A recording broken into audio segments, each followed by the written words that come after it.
Ben, if that phone buzzes one more time, I am going to throw it into the nearest ocean. I'm not joking. We are supposed to be recording a podcast about the future of humanity, and you look like a lab rat waiting for a piece of cheese. What is so urgent? Is the world ending? Is there a meteor hitting your apartment? You don't understand, Jen. It's everything. It's a group chat about a birthday party. It's a LinkedIn notification for someone I don't even know. It's a limited time offer for 10% off pizza. And oh, wait, someone just liked my photo from 2018. I have to see who it is. My brain is itching, Jenny. It's literally itching. That's not an itch, Ben. That's your dopamine receptors crying for mercy. Look at yourself. Your pupils are dilated, your posture looks like a question mark, and you haven't made eye contact with me for 10 minutes. You're not connected to the world. You're being digested by it. You are the main course in a digital feast, and your phone is the fork. Okay, I'm putting it down. See? Hands are off. But what if I miss something? What if an important email comes in? What if there's a breaking news story about a giant panda? The fear of missing out is real, Jen. FOMO is a medical condition. I'm a victim.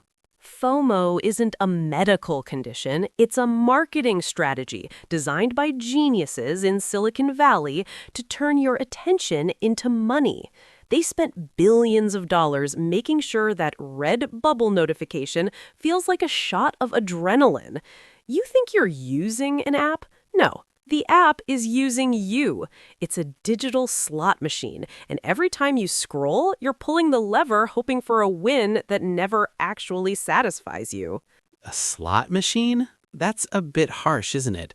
I use it for work and learning English. I'm being productive.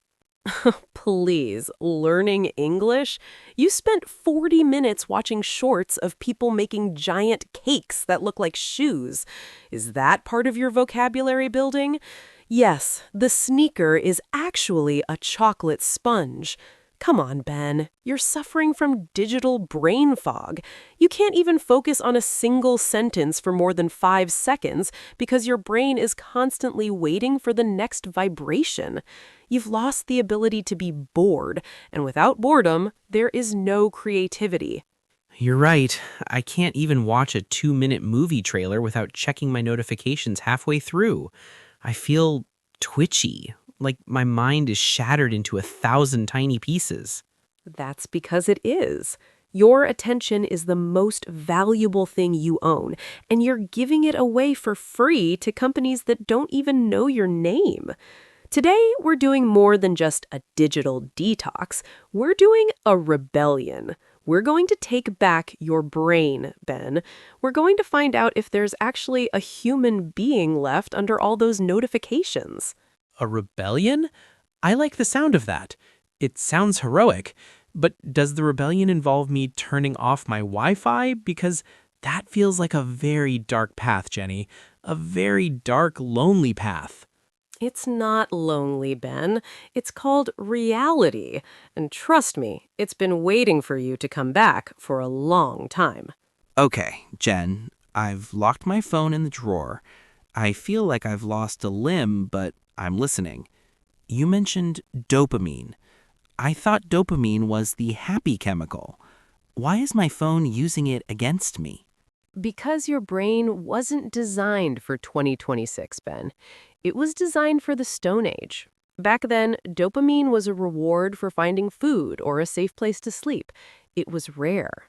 But now, you get a dopamine hit every time you see a like, every time you get a retweet, and every time a new video starts playing automatically.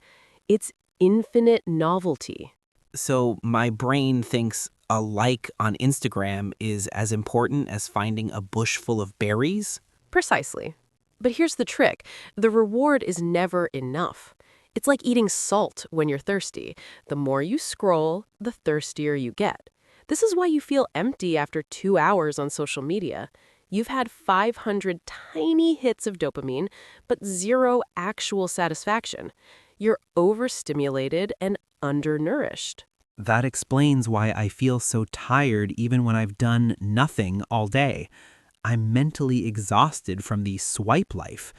But Jenny, how does this affect my goals, my English, my work? It's simple. Deep work is impossible on a shallow brain. To master a language like English, you need linear concentration. You need to sit with a difficult text or a long conversation and stay there. But your digital habit is trained your brain to look for an exit every 15 seconds. You've developed a butterfly attention span. You flit from one thing to another, but you never stay long enough to actually grow. I've noticed that.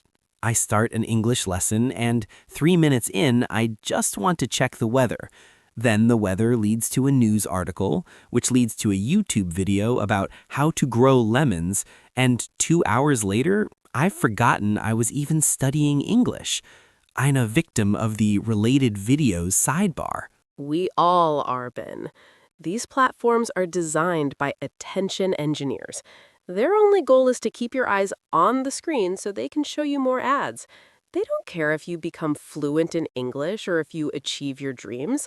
In fact, it's better for them if you don't achieve your dreams because then you'll stay on your couch scrolling forever. That's dark, Jen. Really dark. It's like we're in a war for our own focus. It is a war, and right now, you're losing. But the digital detox isn't about becoming a monk and living in a cave. It's about intentionality. It's about using the tool instead of letting the tool use you. We need to reset your dopamine baseline so that real life, things like reading a book, going to the gym, or having a real conversation, actually feels good again. So, how do we fix it? Do I need to delete everything? Do I need to go grayscale? Deleting helps, but we need a strategy. We need to build digital fences. If you don't have a fence, the jungle will grow over your house.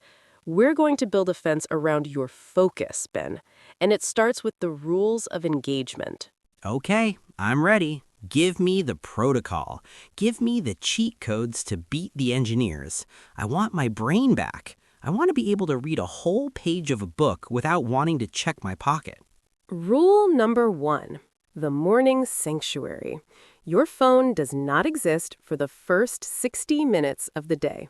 No exceptions. If you check your phone the moment you wake up, you are letting the world dictate your mood. You're starting your day in a reactive state. You're answering other people's needs before you even know your own. But my alarm is on my phone. If I touch it to turn off the alarm, I'm tempted. Buy a $5 analog alarm clock, Ben. Problem solved. Rule number 2, the grayscale hack. Turn your phone's display to black and white. These apps use vibrant red and electric blue because they know it triggers your brain. When the screen is gray, it looks boring. It looks like a tool, not a toy. You'll be shocked how much less you want to scroll when Instagram looks like a 1940s newspaper. Whoa, it looks so dead. It's actually kind of depressing. Exactly. It is depressing. That's the point. It stops being a casino and starts being a telephone. Rule number 3, the app purge. If an app doesn't have a specific productive purpose that helps you reach your goals, delete it. If you need to check social media, do it on a desktop computer. Make it inconvenient. If it's hard to do, you'll only do it when it's actually important. Make it inconvenient. That's genius. I'm so used to everything being one tap away. If I have to walk to my desk and boot up a computer just to see a meme, I probably won't do it. Precisely. And rule number 4, and this is for all our listeners, the English-only zone. When you study English, your phone goes into another room. Not just on silent, Ben, in a different room. Research shows that even the presence of a smartphone on the table reduces your cognitive capacity. Your brain is spending energy not checking it. So my phone is stealing my IQ just by sitting there? That explains a lot about my last few English tests. It's true. You have to protect your mental real estate. The digital detox is about clearing the noise so you can hear your own thoughts again. It's about being the lead developer of your life instead of just a user. I feel lighter already, Jen. I'm going to leave my phone in this drawer for the rest of the day. I'm going to go for a walk, and I'm not even going to take a picture of my coffee. I'm just going to drink it. Welcome back to the human race, Ben. It's a bit quieter here, but the air is much better.